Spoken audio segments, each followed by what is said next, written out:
Hello hi welcome all the competitive warriors and would buddies. This is your Kiran Kodumuru. Yes, తెలంగాణలో మరొక TET notification అయితే release అయింది. మరి TET నోటిఫికేషన్లో ఉన్నటువంటి ముఖ్యమైనటువంటి అంశాలు ఏంటి, వెరీ కీ పాయింట్స్ ఏంటో చూద్దాం. అండ్ చాలా ఫాస్ట్గా మీ యొక్క టైం, మీ యొక్క వాల్యుబుల్ ప్రీషియస్ టైంని వేస్ట్ చేయకుండా చాలా క్విక్గా చూడడానికి అయితే ప్రయత్నిద్దాం. అదేవిధంగా ఇన్ఫర్మేషన్ బులెటిన్ అనేది రేపటి నుండి అయితే అందుబాటులో ఉంటుంది. రేపటి నుండి ఫీ పేమెంట్ కూడా మీకు వెబ్సైట్లో అందుబాటులో ఉంటుంది. అసలు ఇన్ఫర్మేషన్ బులెటిన్లో ఏముండబోతుంది, సో లాస్ట్ టైం ఉండేటువంటి ఇన్ఫర్మేషన్ బులెటిన్ అనేది దాంట్లో ఏదైతే ఉందో యాజ్ ఇట్ ఈస్గా అదే ఉంటుంది, ఏమీ కూడా చేంజెస్ ఉండవు. అండ్ దానికి సంబంధించినటువంటి జీవో నెంబర్ 36 ఏదైతే మనకి 2015 డిసెంబర్ 23 రిలీజ్ చేశారో దానిలో ఎలిజిబిలిటీ క్రైటీరియా కావచ్చు, ఎడ్యుకేషనల్ క్వాలిఫికేషన్స్ కావచ్చు, దీని గురించి డీటెయిల్స్గా ఇవ్వడం జరిగింది. కంప్లీట్ డీటెయిల్స్ అనేది అక్కడ జీవో నెంబర్ 36లో ఇచ్చారు. సో ఈ డీటెయిల్సే యాజ్ ఇట్ ఈస్గా మీకు ఇన్ఫర్మేషన్ బులెటిన్లో ఇవ్వడం జరుగుతుంది. బట్ నిన్న ఏదైతే నోటిఫికేషన్ రిలీజ్ అయిందో దీనిలో మనకి ఎలిజిబిలిటీ క్రైటీరియా గురించి పెద్దగా ఇవ్వలేదు. సో అక్కడ ఏం మెన్షన్ చేశాడంటే మనకి ఇన్ఫర్మేషన్ బులెటిన్లో ఉంటుంది, రేపటి నుండి అందుబాటులో ఉంటుంది అని ఇవ్వడం జరిగింది నోటిఫికేషన్. సేమ్ అదే ఇన్ఫర్మేషన్ బులెటిన్లో మనకి జీవో నెంబర్ 36లో ఏదైతే ఉందో ఎంటైర్ ఇన్ఫర్మేషన్ యాజ్ ఇట్ ఈస్గా దానిలోనే ఉండబోతుంది. సో అదేంటి ఎలిజిబిలిటీ క్రైటీరియా ఏంటో కూడా చాలా క్లియర్గా చూడడానికి అయితే ప్రయత్నిద్దాం. ఎస్, లేట్ చేయకుండా సెషన్లోకి అయితే జంప్ అయిపోదాం. రైట్, జస్ట్ మీకు విత్ ఇన్ ఒక 10 మినిట్స్ లోపే అండి నాకు తెలిసి అయితే చూద్దామండి. ఇది వచ్చేసి మనకి అఫీషియల్గా రిలీజ్ చేసినటువంటి నోటిఫికేషన్, టెట్కి సంబంధించిన నోటిఫికేషన్. సో మనకి ఆర్సీ నెంబర్ 222. సో మనకి డైరెక్టర్ ఆఫ్ స్కూల్ ఎడ్యుకేషన్లో టెట్ సెల్ ఒకటి ఉంటుంది. ఆ సెల్ నుండి ఇక్కడ ఈ యొక్క నోటిఫికేషన్ అయితే రిలీజ్ చేయడం జరిగింది. మీకు ఇక్కడ ఒకసారి గుర్తుపెట్టుకోండి, ఇక్కడ మొబైల్ నెంబర్స్ ఏవైతే ఉన్నాయో ఈ మొబైల్ నెంబర్స్ని ఒకసారి నోట్ డౌన్ చేసుకోవడానికి అయితే ప్రయత్నించండి. ఎందుకంటే మీరు అప్లికేషన్ చేసే ముందు ఆన్లైన్లో చాలామంది అభ్యర్థులు కొన్ని సందర్భాల్లో టెట్ అప్లికేషన్లో కేవలం ఫీ పేమెంట్ చేసి జనరల్ నెంబర్ జనరేట్ అయిన తర్వాత అప్లికేషన్ ఫామ్ నింపకుండానే అక్కడికే క్లోజ్ చేయడం జరిగింది. తర్వాత ఏమైందంటే వారు ఆన్లైన్ అప్లికేషన్లో ఫిలప్ చేయలేదు, కేవలం జనరల్ నెంబర్ జనరేట్ కాగానే మాది అయిపోయింది అనుకున్నారు, కానీ వాళ్ళ హాల్ టికెట్ జనరేట్ కాలేదు. చాలామంది సోదరిమణులు చాలాసార్లు ఫోన్లు చేసి ఏడవడం జరిగింది. కాబట్టి దయచేసి ఒకసారి ఇన్ఫర్మేషన్ బులెటిన్ చదవండి. సో నేను మ్యాక్సిమం మీకు ఎంటైర్ థింగ్ అనేది తర్వాత ఇంకొక వీడియోలో కవర్ చేయడానికి అయితే ప్రయత్నిస్తాను. రైట్, ఇక్కడ ఈ మొబైల్ నెంబర్స్ ఒకసారి నోట్ డౌన్ చేసుకోండి. ఎందుకంటే ఏమైనా డౌట్స్ ఉన్నట్లయితే అక్కడ మీరు ఆ పర్టికులర్ నెంబర్స్ ఏవైతే మెన్షన్ చేస్తే ఇక్కడ కాంటాక్ట్ కావడానికి ప్రయత్నించాం. రైట్, ఈ నోటిఫికేషన్ వచ్చేసి 13 అంటే నిన్న రిలీజ్ చేయడం జరిగింది. అండ్ ఇక్కడ దీంట్లో మనకు డిఫరెంట్ కైండ్స్ ఆఫ్ జీవోస్ అని ఇవ్వడం జరిగింది. మనం ఈ జీవో నెంబర్ 36లో మీకు టెట్కి సంబంధించిన ఎడ్యుకేషన్ క్వాలిఫికేషన్స్ ఎవ్రీథింగ్ కూడా దాంట్లో మెన్షన్ చేయబడ్డాయి. సో ఆ జీవోలో ఏముందో కూడా ఒకసారి జీవో కాపీ కూడా చూద్దాం. రైట్, నెక్స్ట్ ఇక్కడ వచ్చేసి కంప్యూటర్ బేస్డ్ టెస్ట్ అండి. కంప్లీట్గా CBT ఉంటుంది. మనందరికీ తెలిసిందే గత కొన్ని సంవత్సరాల నుండి మనకి CBT అవుతుంది. టెట్ అనేది పూర్తిగా కంప్యూటర్ బేస్డ్ టెస్ట్గా ఉంటుంది. ఎప్పటి నుండి ఎప్పటి వరకు ఉంటుందంటే జూన్ 15 నుండి జూన్ 30 వరకు టెట్ ఎగ్జామ్స్ అనేవి 2 సెషన్స్లో మార్నింగ్ మరియు నూన్ సెషన్స్లో జరగడం జరుగుతుంది. రైట్, ఇక్కడ చూడండి ఒకసారి అందరూ అభ్యర్థులు all the candidates who have passed DLED, DED, BEd or language pandit or something special BEd కావచ్చు, స్పెషల్ DEd కావచ్చు, ఇవెవరైతే పాస్ అయ్యారో అంతేకాకుండా ఫైనల్ ఇయర్లో ఉన్నారో వాళ్ళందరూ కూడా టెట్ ఎలిజిబిలిటీ ఉంటుంది వారికి. సో ఓకేనా. రైట్, ఇక్కడ ఫైనల్ ఇయర్లో ఎవరైతే ఉంటారో వాళ్ళు కూడా రాసుకోవచ్చు. అండ్ అదేవిధంగా కంప్లీట్గా పాస్ అయిన వాళ్ళండి. అండ్ ఒక్కసారి మీరు ఫర్ ఎగ్జాంపుల్ నేను ఫైనల్ ఇయర్లో ఉన్నాను, ఇప్పుడు టెట్ రాశాను, ఎలిజిబిలిటీ అయిపోయిందని నాకు బాగానే మార్క్స్ వచ్చాయి, మనం DSE రాసుకోవచ్చు అంటే రాసుకోవడానికి కుదరదు. సో పూర్తి స్థాయిలో దానికి సంబంధించిన క్వాలిఫికేషన్ మొత్తం కూడా ఉంటేనే నేను DSEకి అపియర్ కావడానికి మనకు అవకాశం ఉంటుంది. అది కూడా మనకు నోటిఫికేషన్ చాలా క్లియర్గా మెన్షన్ చేయడం జరిగింది. రైట్, మనకు తెలిసిందే టెట్ అనేది పేపర్ 1 ఉంటుంది, పేపర్ 2 ఉంటుంది. పేపర్ 1 వచ్చేసి మనకి ఏంటంటే సాధారణంగా SGD టీచర్స్ కండి. సో 1 to 5th ఎవరైతే టీచ్ చేస్తారో వారికి పేపర్ 1. అండ్ పేపర్ 2 వచ్చేసి 6th to 8th వరకు పేపర్ 2 అనేది. సో 6th to 8th వరకు ఎవరైతే హై స్కూల్, అప్పర్ ప్రైమరీ కావచ్చు, సో హై స్కూల్లో కావచ్చు చెప్పేవరకంటే పేపర్ 2 అనేది తప్పకుండా వాళ్ళు పాస్ కావాల్సి ఉంటుంది.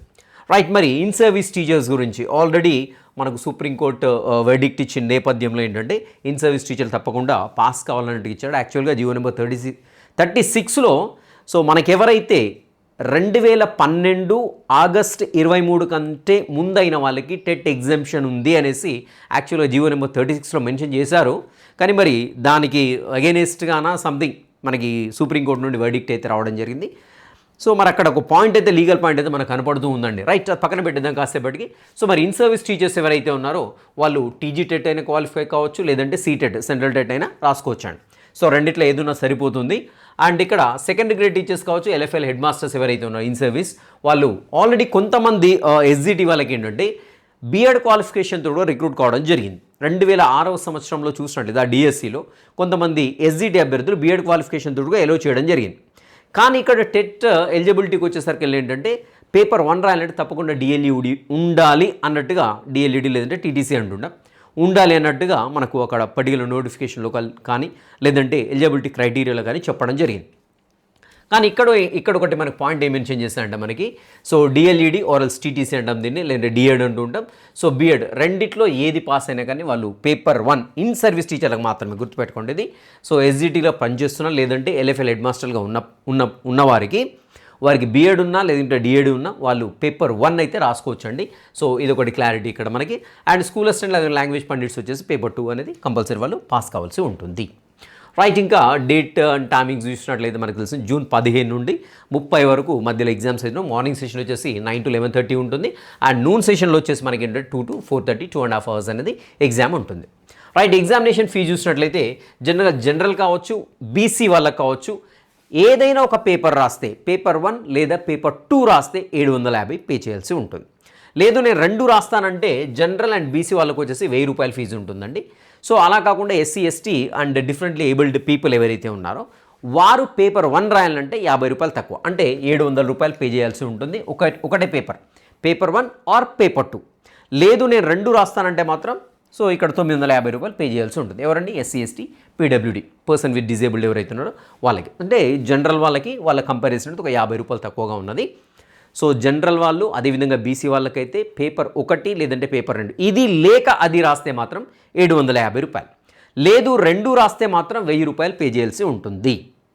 అండ్ ఎస్సీ ఎస్టీ పీడబ్ల్యూడి ఎవరైతే ఉన్నారో వాళ్ళు పేపర్ 1 ఆర్ పేపర్ 2 రాస్తే 700 రూపాయలు, పేపర్ 1 అండ్ పేపర్ 2 2 రాస్తే మాత్రం 950 రూపాయలు పే చేయాల్సి ఉంటుంది. సో మనకి పేమెంట్ ఎవ్రీథింగ్ కూడా మనకి రేపటి నుండి అవైలబుల్గా ఉంటుంది. సో పేమెంట్ వచ్చేసి మనకి ఈ నెల 15 నుండి ఈ నెల ఎండింగ్ వరకు 30 వరకు అనేది మనకి ఆన్లైన్లో అవైలబుల్గా ఉంటుంది. సో ఒకసారి మీరు పేమెంట్ కాగానే మీకు జనరల్ నెంబర్ అనేది జనరేట్ అవుతుంది. ఆ జనరల్ నెంబర్ బేస్ చేసుకొని ఏంటంటే మనం అప్లికేషన్ అనేది ఫిల్ చేయాల్సి ఉంటుందన్నమాట. సో నేను ఫర్దర్గా దాని గురించి కూడా చాలా క్లియర్ కట్ వీడియో అయితే కూడా చేస్తాను. అండ్ సబ్మిషన్ ప్రొసీజర్ మొత్తం కూడా ఆన్లైన్లో ఉంటుంది. దానికి సంబంధించిన ఇన్ఫర్మేషన్ బులెటిన్ మొత్తం కూడా రేపు ఇస్తాడు. ఓకేనా? రైట్, ఎగ్జామినేషన్ సెంటర్స్ వచ్చేసి ఏంటంటే మనకి జనరల్గా మనకి ఈ కంప్యూటర్స్ అవైలబిలిటీని బట్టేసి మనకు డిఫరెంట్ 33 డిస్ట్రిక్ట్స్ ఏవైతేనో ఇక్కడ ఉండేటువంటి డిస్ట్రిక్ట్స్లో మనకి ఎగ్జామినేషన్ సెంటర్స్ అనేవి అందుబాటులో ఉంటాయి. ఎవరైతే ఫస్ట్ అప్లై చేసుకుంటారో వాళ్ళకి ఆ పర్టికులర్ డిస్ట్రిక్ట్లో అంటే అక్కడ కెపాసిటీ ఎంతవరకు ఉంది. ఫర్ ఎగ్జాంపుల్ నల్గొండ డిస్ట్రిక్ట్ ఉంది, ఈ డిస్ట్రిక్ట్లో ఒక 1000 మంది కెపాసిటీ ఉంది. నల్గొండ డిస్ట్రిక్ట్ రాసే వాళ్ళు ఒక 5000 మంది ఉన్నారు. ఫస్ట్ ఎవరైతే అప్లై చేసిన 1000 మంది ఉంటారో ఈ 1000 మందికి నల్గొండలో అలాట్ చేస్తారు. And rest of the 4000 students ఎవరైతే ఉన్నారో వారికి నియర్ బై ఉండేటువంటి డిస్ట్రిక్ట్లో అలాట్ చేస్తామన్నట్టు ఇక్కడ ఇచ్చారు. కానీ అలా కాదు నాకు తెలిసి అయితే, ఎందుకంటే ఇమ్మీడియట్గా ఆన్లైన్ పేమెంట్ అయినటువంటి నెక్స్ట్ డేనే అప్లై చేస్తే కూడా తీసుకెళ్ళి ఎక్కడో వేసిన సందర్భాలు కూడా చాలా ఉన్నాయి. కాబట్టి సో వాళ్ళు ర్యాండమైజ్ చేస్తున్నారో ఏం చేస్తున్నారో తెలియదు. కానీ మొత్తానికైతే ఈ 33 డిస్ట్రిక్ట్లో మీరు అప్లై చేసేటప్పుడు మాత్రం మీ డిస్ట్రిక్ట్ ప్రయారిటీ పెట్టుకోండి. సో మీ ట్రావెలింగ్ డిస్టెన్స్, ట్రావెలింగ్ టైంని పెట్టేసుకొని మీకు దగ్గర ఏదైతే ఉంటుందో అవి పెట్టుకుంటూ ప్రయారిటీ ఆర్డర్ ఇచ్చుకుంటూ వెళ్ళండి. అండ్ ఎలిజిబిలిటీ క్రైటీరియా వచ్చేసి చూద్దామండి. ఇన్ఫర్మేషన్ బులెటిన్లో మనకి జీవో నెంబర్ 36 ఏదైతే ఉందో ఎలిజిబిలిటీ క్రైటీరియా గురించి ఇక్కడ డిస్కస్ చేయడానికి అయితే ప్రయత్నిద్దామండి. సో ఇప్పుడు లాస్ట్లో చేద్దామండి. అండ్ స్ట్రక్చర్, కాంటెంట్, సిలబస్ ఇవన్నీ కూడా మనకి సో ఇన్ఫర్మేషన్ బులెటిన్లో ఉంటుంది, లేదంటే జీవో నెంబర్ 36లో ఉంటుంది, అది కూడా డిస్కస్ చేద్దాం. సో పేపర్ 1 అండ్ పేపర్ 2లో వచ్చేసి మొత్తం కూడా 150 ప్రశ్నలు ఉంటాయి. 150 ప్రశ్నలకు 150 మార్కులు అనేవి ఉంటాయండి. ఆ 150 మార్కులు ఏ విధంగా డివైడ్ చేస్తారనేది కూడా నేను క్లియర్ కట్గా ఇప్పుడు ఎక్స్ప్లెయిన్ చేస్తాను. అండ్ క్వాలిఫైయింగ్ మార్క్స్ వచ్చేసి జనరల్గా వచ్చి EWS and economically weaker section వచ్చేసి 90 marks, that is 60%. And BC వాళ్ళకి వచ్చేసేమో 75 మార్క్స్ 50%. ఓకేనా? ఎస్సీ ఎస్టీ డిఫరెంట్లీ ఏబుల్డ్ పీపుల్కి వచ్చేసేమో 40% ఆర్ 60 మార్క్స్ ఇవి. సో ఇవేం మార్క్స్, ఇవేమో పర్సెంటేజ్ అండి. సో ఇవి కంపల్సరీ తప్పకుండా minimum marks to be qualified. So ఇది మన కేటగిరీ వైజ్గా ఉంటుంది. బీసీ వాళ్ళకైతే మన 75 మార్క్స్ ఉంటాయి, జనరల్ ఈడబ్ల్యూఎస్కి ఏమో 90 మార్క్స్ ఉంటాయి, ఎస్సీ ఎస్టీ డిఫరెంట్ ఏబుల్డ్ వాళ్ళకేమో 60 మార్క్స్ అండి. సో వస్తే క్వాలిఫై అయినట్టుగా తెలుస్తుంది. అండ్ ఇక్కడ ఇంకొకటి ఏంటంటే టెట్ సర్టిఫికెట్ ఎన్ని ఇయర్స్ వ్యాలిడిటీ అని అన్నారు. కొంతమంది 7 years అంటే 7 years కాదండి.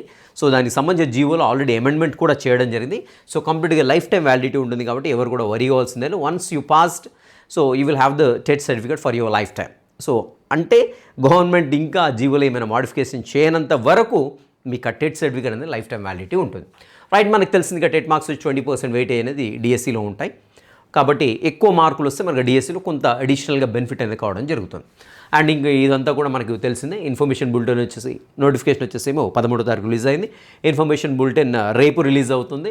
అండ్ పేమెంట్ కూడా రేపటి నుండి 30th వరకు, నెల 30th వరకు ఉంటుంది. అండ్ ఇంకా వచ్చేసి ఆన్లైన్ సబ్మిషన్స్ అప్లికేషన్స్ ఏవైతే రేపటి నుండి స్టార్ట్ అవుతాయి. ఫీ పేమెంట్ ఎప్పటి నుండి స్టార్ట్ అవుతుందో అప్పటి నుండి ఆన్లైన్ అప్లికేషన్ సబ్మిషన్ కూడా స్టార్ట్ అవుతుంది. And download of hall tickets వచ్చేసి ఏంటంటే మనకి June 9 నుండి హాల్ టికెట్స్ అనేవి డౌన్లోడ్ అయితే. అండ్ ఇక్కడ డేట్ ఆఫ్ ఎగ్జామినేషన్స్ వచ్చేసి 15 జూన్ నుండి 30 జూన్ మధ్యలో ఎగ్జామ్స్ అనేవి కావడం జరుగుతుంది.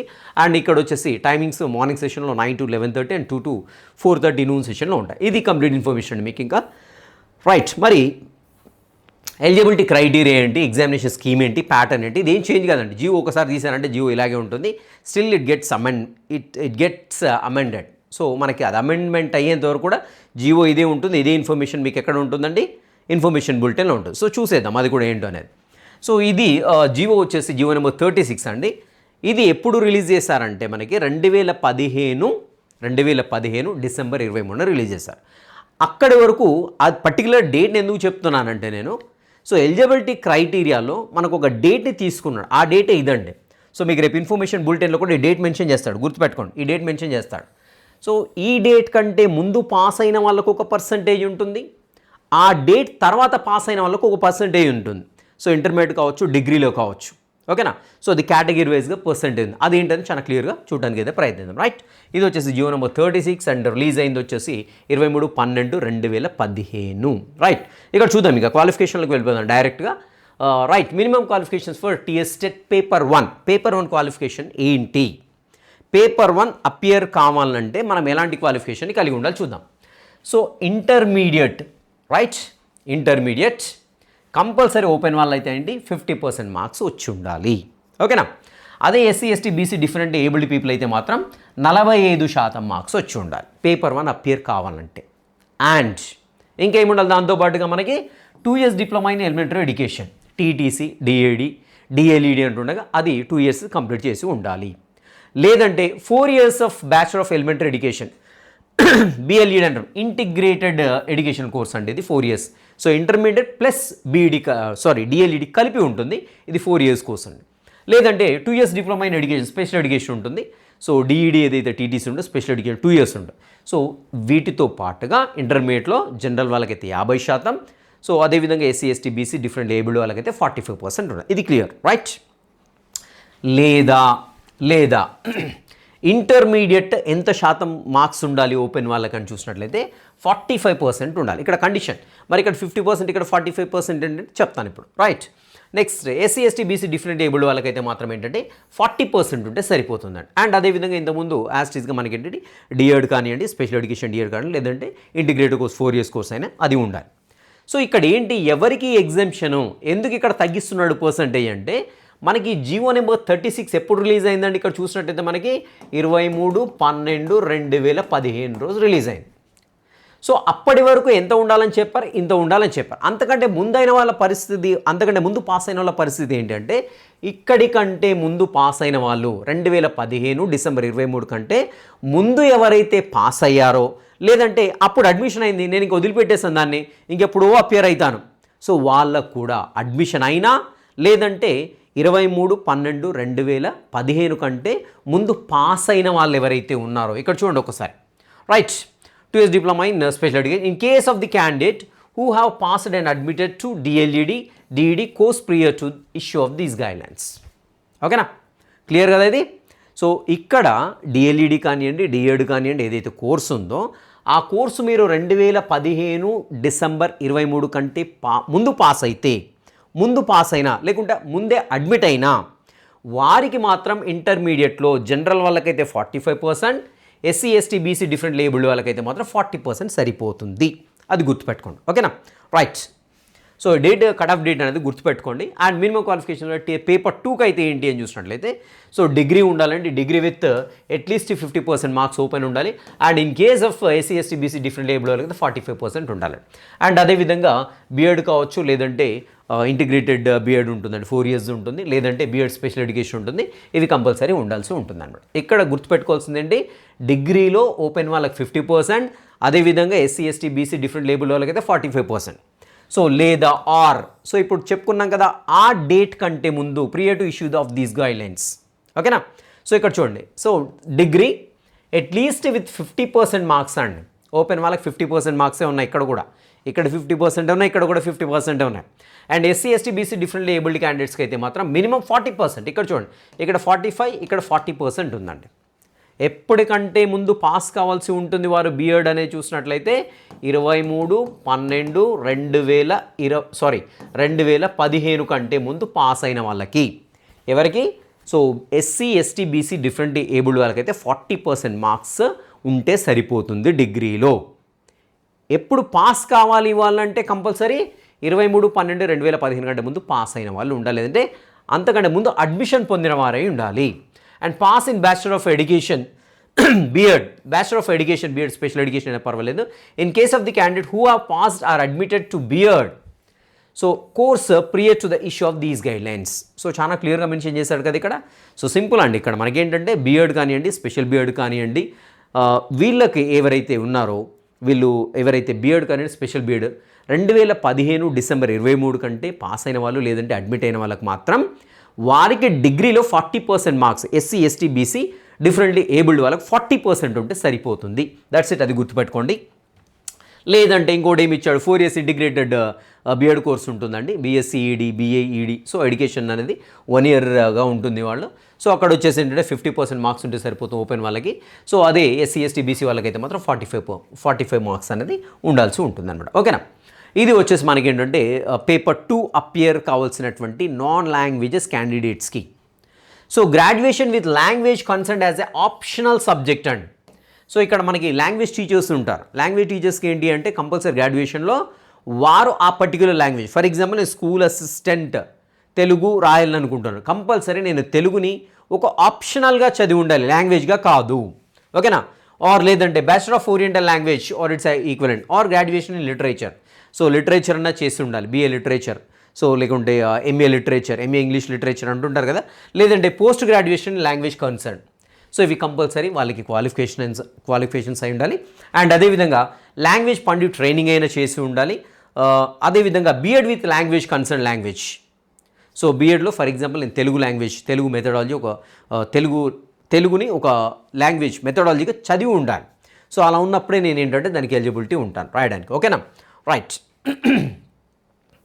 The candidates who are appearing in the final year of the bachelor of education, diploma in Indian education etcetera are also eligible to appear the TET exam. ఇంతకుముందు చెప్పుకున్నా కదా, final year నుండి పిల్లలు కూడా ఏంటంటే ఇది రాసుకోవచ్చు అండి, కానీ ఏంటంటే వాళ్ళు డిఎస్సి రాయడానికి ఎలిజిబిలిటీ లేదు. అంటే వీళ్ళ కోర్స్ కంప్లీట్ అయిన తర్వాత డిఎస్సి వస్తే ఎలిజిబిలిటీ ఉంటుంది, కానీ ఇమీడియట్గా డిఎస్సి నోటిఫికేషన్ వచ్చిందనుకోండి వాళ్ళకి ఎలిజిబిలిటీ అనేది ఉండదు. రైట్. అదేవిధంగా స్పెషల్ ఎడ్యుకేషన్ ఉన్నారు కదా, స్పెషల్ ఎడ్యుకేషన్ ఎవరైతే చేసి ఉంటారో వాళ్ళు కంపల్సరీ వాళ్ళది ఏంటంటే కంపల్సరీ ఆర్సీఐ చేత గుర్తింపు పొందిన సర్టిఫికేట్ అనేది ఉండాల్సి ఉంటుంది. సో అలా ఉంటేనే వాళ్ళు ఎలిజిబిలిటీ ఉంటుందండి. గుర్తుపెట్టుకోండి, రిహాబిలిటేషన్ కౌన్సిల్ ఆఫ్ ఇండియా వారి చేత గుర్తింపు పొందినటువంటి సర్టిఫికేట్ ఉంటేనే వాళ్ళు వ్యాలిడ్గా అవుతారు. రైట్. ఇది వచ్చేసి కంప్లీట్గా ఎడ్యుకేషనల్ క్వాలిఫికేషన్కి సంబంధించి. సో ఎంత సోది మనకు అవసరం లేదండి, మీ టైం వేస్ట్ తెలుసుకోలేదు. అండ్ సో రైట్, ఇక్కడ ఎగ్జామినేషన్ స్కీమ్ చూసినట్లయితే పేపర్ 1 చూసినట్లయితే 2 గంటల 30 నిమిషాలు ఉంటుంది, 150 క్వశ్చన్స్ ఉంటాయి. దీంట్లో వచ్చేసి మనకి కంప్లీట్గా మనకి 5 పార్ట్స్గా డివైడ్ అయి ఉంటుంది. ఒకటి వచ్చేసి child development pedagogy, 30 questions 30 marks ఉంటాయి. అదేవిధంగా లాంగ్వేజ్ 1, లాంగ్వేజ్ 2. లాంగ్వేజ్ 1 అనేది మనం సెలెక్ట్ చేసుకుంటూ ఉంటాము. So Telugu, Sanskrit, something other languages ఉంటాయి, చాలా ఉంటాయి. సో మ్యాక్సిమం మన దగ్గర అయితే లాంగ్వేజ్ 1 వచ్చేసి తెలుగే ఉంటుంది, లాంగ్వేజ్ 2 ఇంగ్లీష్ ఉంటుంది. అందరికీ కూడా లాంగ్వేజ్ 2 అనేది ఇంగ్లీషే ఉంటుందండి. సో లాంగ్వేజ్ 1లో వచ్చేసి 30 క్వశ్చన్స్ 30 మార్క్స్ ఉంటాయి. 30 క్వశ్చన్స్లో 24+6 అండ్ 24 కాంటెంట్ ఉంటాయి, 6 వచ్చేసి మెథడాలజీ ఉంటాయి. యాజ్ ఇట్ ఈస్గా ఇంకా మిగిలినటువంటి అన్ని కూడా ఇలాగే ఉంటాయి. 24 వచ్చేసి పర్టికులర్ సబ్జెక్టుకు రెలవెంట్ క్వశ్చన్లు ఉంటాయి. 6 వచ్చేసి ఏంటంటే మనకి కన్సర్న్ మెథడాలజీ అనేది ఉంటుంది. లాంగ్వేజ్ 2 వచ్చేసి ఇంగ్లీష్ ఉంటుంది, దీంట్లో కూడా సేమ్ 24+6. అదేవిధంగా మ్యాథమెటిక్స్ 24+6. అదేవిధంగా ఈవీఎస్ ఏదైతే ఉందో దీంట్లో కూడా 24+6 అనేవి మనకు ఉంటాయి. ఓకేనా. ఇది వచ్చేసి మనకి పేపర్ 1కి సంబంధించినటువంటి ఎగ్జామినేషన్ స్కీమ్. ఇంకా దీంట్లో వచ్చేసి పేపర్ 1 సంబంధించి ఏం చదవాలంటే కంప్లీట్గా మనకి ఏవైతే గవర్నమెంట్ బుక్స్ ఉన్నాయో 1 to 10th క్లాస్ మొత్తం చదివేస్తే సరిపోతుంది. సో యాక్చువల్లీ 8th వరకు చాలా పర్ఫెక్ట్గా ఉండాలి. అండ్ రిలేటెడ్ లింక్ టాపిక్స్ ఏవైతేనే 9th 10thకి సంబంధించిన టెక్స్ట్ బుక్లో మనకు అందుబాటులో ఉంటే అవి చదువుకుంటే సరిపోతుంది. ఓకేనా? రైట్, నెక్స్ట్ వచ్చేసి పేపర్ 2 ఎగ్జామినేషన్ స్కీమ్ ఏ విధంగా ఉందో చూద్దాం మనం ఒకసారి. సేమ్ మ్యాథ్స్గా ఇక్కడ కూడా CDP child development pedagogy 30 questions 30 marks ఉంటాయి. లాంగ్వేజ్ 1 జనరల్గా తెలుగు ఉంటుంది, 30 క్వశ్చన్స్ 30 మార్క్స్ ఉంటాయి. సో దీంట్లో ఇంతకుముందు చెప్పుకునే 24 క్వశ్చన్స్ వచ్చేసి మనకి ఏంటి కాంటెంట్, 6 వచ్చేసి మనకి మెథడాలజీ క్వశ్చన్స్ ఉంటాయి. అదేవిధంగా ఇంగ్లీష్లో కూడా సేమ్ 24 + 6 ఉంటాయి కంప్లీట్గా. మనకి 24 సబ్జెక్ట్ అండ్ 6 వచ్చేసి మెథడాలజీకి సంబంధించినాయి. And coming to 4th part చూద్దాం. 4th పార్ట్ చూస్తే మనకి ఇక్కడ చూడండి సైన్స్, మ్యాథమెటిక్స్ సైన్స్ వాళ్ళకు ఒక పేపర్ ఉంటుంది, ఇక్కడ వరకు ఉంటుంది పేపర్. అండ్ లేదు అంటే సోషల్ వాళ్ళకి సంబంధించింది ఇది ఉంటుందండి, సోషల్ వాళ్ళకి సంబంధించింది ఇది ఉంటుంది. ఓకేనా? ఇది లేక ఇది ఉంటుందండి. ఇవి కామన్, ఇక్కడ 90 వరకు కామన్. సో నేను మ్యాథమెటిక్స్ సైన్స్ రాస్తున్నాను అనుకోండి, ఇక్కడ 60 క్వశ్చన్స్ ఉంటాయి, అదేవిధంగా 60 మార్కులు ఉంటాయి. సో దీంట్లో ఏ విధంగా ఉంటాయని చూసినట్లయితే మ్యాథ్స్ వచ్చేసి 30 మార్కులు ఉంటాయండి. 30 మార్కుల్లో కూడా 24 + 6 ఉంటాయి. ఓకేనా? అండ్ సైన్స్కి సంబంధించి 30 క్వశ్చన్స్ ఉంటాయి. 30 క్వశ్చన్స్ దీంట్లో బయో సైన్స్కి సంబంధించి 15 క్వశ్చన్లు ఉంటాయి. అదేవిధంగా ఫిజికల్ సైన్స్కి సంబంధించి 15 క్వశ్చన్లు ఉంటాయి. దీంట్లో 12 + 3 సో అంటే 12 కాంటెంట్ ఉంటాయి. అదేవిధంగా 3 వచ్చేసేమో మెథడాలజీకి సంబంధించిన క్వశ్చన్లు. దీంట్లో కూడా సేమ్ 12 + 3 అండి. సో 12 వచ్చేసి ఫిజికల్ సైన్స్ సంబంధించిన కాంటెంట్ ఉంటాయి. అండ్ 3 వచ్చేసి ఏంటంటే ఫిజికల్ సైన్స్ సంబంధించిన మెథడాలజీ ఉంటాయన్నమాట. సో ఈ రకంగా మనకి మ్యాథ్స్ అండ్ సైన్స్ ఎవరైతే రాస్తున్నారో వారికి పూర్తిగా 60 క్వశ్చన్లు ఏవైతే ఉన్నాయో 30 క్వశ్చన్లు మ్యాథ్స్ నుండి ఉంటాయి. దాంట్లో 24 కాంటెంట్కి సంబంధించి ఉంటాయి. 6 వచ్చేసి మనకి కన్సర్న్ మెథడాలజీకి సంబంధించినవి ఉంటాయన్నమాట. ఓకేనా? అండ్ ఇక్కడ సైన్స్లో వచ్చేసి 30లో 15 ఫిజికల్ సైన్స్, అదేవిధంగా 15 బయో సైన్స్ ఉంటాయి. దీంట్లో 12 + 3 అంటే 12 వచ్చేసి కాంటెంట్, 3 వచ్చేసి మెథడాలజీ. ఈ రకంగా 60 క్వశ్చన్లు పూర్తిగా ఉంటాయి. And coming to social part చూసినట్లయితే సోషల్ వాళ్ళకి వచ్చేసి 48 క్వశ్చన్స్ వచ్చేసి వాళ్ళకి కన్సర్డ్ సబ్జెక్ట్కి సంబంధించిన, అండ్ 12 క్వశ్చన్లు వచ్చేసి వాళ్ళకి సంబంధించిన మెథడాలజీకి సంబంధించిన 12 క్వశ్చన్లు ఉంటాయి. కాబట్టి సోషల్ వాళ్ళు టెట్లో స్కోర్ ఎక్కువగా చేయడానికి ఆస్కారం ఉంటుంది. ఎందుకంటే because they have 48 of questions from their subject only. 48 క్వశ్చన్లు వాళ్ళ సబ్జెక్ట్ నుండే ఉన్నాయి. సో ఈ రకంగా కంప్లీట్గా 150 మార్కులు అనేవి పేపర్ 2లో అనేవి ఉంటాయి. రైట్, ఇంతకుముందు చెప్పుకున్నట్టే మ్యాథమెటిక్స్ 30 క్వశ్చన్స్ 24 + 6 అండి. అదేవిధంగా సైన్స్ వచ్చేసి సేమ్ 24 + 6. అండ్ దీంట్లో వచ్చేసి physical science 12, biological science 12 and సంబంధిత మెథడాలజీ వచ్చేసి 6 క్వశ్చన్లు ఉంటాయి. 6 క్వశ్చన్లు అనేవి కనపడుతూ ఉంటాయి. And next medium of question paper చూసినట్లయితే సో ఖచ్చితంగా మనకి బైలింగ్వల్లో ఉంటుంది. గుర్తుపెట్టుకోండి, చాలా మంది డౌట్ రైజ్ చేస్తుంటారు. బైలింగ్వల్లో ఉంటుంది. And English followed by the language 1. So మన అప్లికేషన్ అప్లై చేసేటప్పుడు లాంగ్వేజ్ 1లో ఏదైతే పెడతామో, హిందీ పెట్టామనుకోండి ఇంగ్లీష్ హిందీ క్వశ్చన్ ఎలా ఉంటుంది, ఇంగ్లీష్లో ఉంటుంది, హిందీలో ఉంటుంది. లేదు నేను తమిళ్ పెట్టాను, ఇంగ్లీష్ తమిళ్ ఉంటుంది. లాంగ్వేజ్ 1లో తెలుగు పెట్టాను, ఇంగ్లీష్లో ఉంటుంది క్వశ్చన్, తెలుగులో ఉంటుంది. అలా ఉంటుంది, బైలింగ్వల్లో ఉంటుంది క్వశ్చన్. గుర్తుపెట్టుకోండి, దట్స్ ఇట్, సరిపోతుంది. నెక్స్ట్ వచ్చేసి మనకి ఇంకా ఆల్రెడీ క్వాలిఫైయింగ్ మార్క్స్ చూసాం. జనరల్ వచ్చేసి 90 marks and BC 75, SC ST disability వాళ్ళకైతే మాత్రం ఎంత 60 మార్కుల్లో పాస్ అవుతారు. And exemption from passing test అండి. సో ఇది యాక్చువల్గా ఆల్రెడీ ఎవరైతే టీచర్స్ రిక్రూట్ అయ్యారో 23/8/2010 ఆగస్టు 23, 2010 కన్నా రిక్రూట్ అయిన ముందు టెట్ అనేది అవసరం లేదన్నట్టుగా ఎన్సిటీ ఏదో నోటిఫికేషన్ ఇచ్చింది. యాక్చువల్గా దీన్ని లీగల్ పాయింట్గా తీసుకొని రేజ్ చేసుకోవచ్చు అండి. And that's it. సో ఇది వచ్చేసి మీకు కంప్లీట్గా సో రేపు ఇన్ఫర్మేషన్ బులెటిన్ రిలీజ్ అయిన తర్వాత కూడా దీంట్లో మ్యాక్సిమం ఎలాంటి మార్పులు ఉండవు. 99.9% ఎలాంటి మార్పులు ఉండవు. సో మీరు కేవలం గవర్నమెంట్ వారి టెక్స్ట్ బుక్స్ని చదువుకోండి సరిపోతుంది. అండ్ సిడిపి ఏమైనా రిలయబుల్ పబ్లికేషన్స్ ఉంటే చూసుకోండి సరిపోతుంది. అండ్ నెక్స్ట్ వచ్చేసి కన్సర్న్ మెథడాలజీ వచ్చేసి మీకు బిఎడ్ డిఎల్ఈడి బుక్స్ సంబంధించినటువంటి తెలుగు అకాడమీ బుక్స్ చదువుకోండి, రిపీటెడ్గా సరిపోతుంది. అండ్ టెట్లో మ్యాక్సిమం స్కోర్ మీరు చేశారంటే టెట్ వదిలిపెట్టేసి టెట్ పైన డిపెండ్ కాకుండా కంప్లీట్గా పూర్తిగా డిఎస్సి కేటాయించుకొని చదువుకోండి. Right, I wish you all the best. Meet in the next session. Till next session, have a great day.